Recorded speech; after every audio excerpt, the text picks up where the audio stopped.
Dead on the spot ang isang babae matapos pagbabarilin habang nasa gilid ng kalsada sa Barangay Marulas sa Valenzuela. Ang biktima, kalalaya lang dahil sa kasong may kinalaman sa iligal na droga. Balitang hatid ni Bea Pinlac.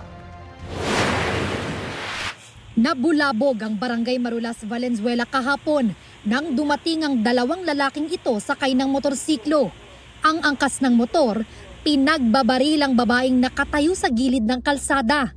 Bumaba pa ang lalaki. Lumapit sa biktima at pinaulanan pa ulit siya ng bala. Tumakas ang riding in tandem. Dead on the spot ang 34 anyos na biktima. Hindi bababa sa 4 na tama ng bala ang kanyang natamo.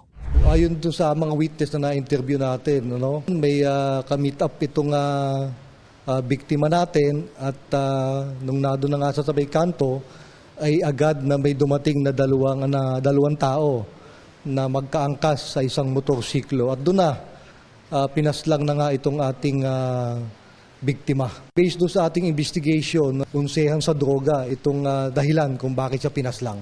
Ayon sa pulisya, kalalaya lang ng biktima nung nakaraang taon dahil sa kasong may kinalaman sa iligal na droga. May mga reklamo rin daw dati sa barangay laban sa biktima dahil umano sa pagnanakaw.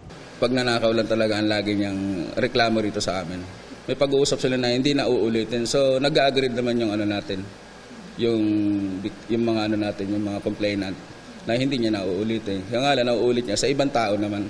Tinutugis pa ng pulisya ang mga salarin. Meron na po tayong person of interest na ating tinitingnan. Kung meron po kayong nalalaman sa krimen na nangyari ito, mangyari po lamang na ipagbigay alam nyo agad po sa aming himpilan para sa kaagarang pagkakahuli nitong ating suspect.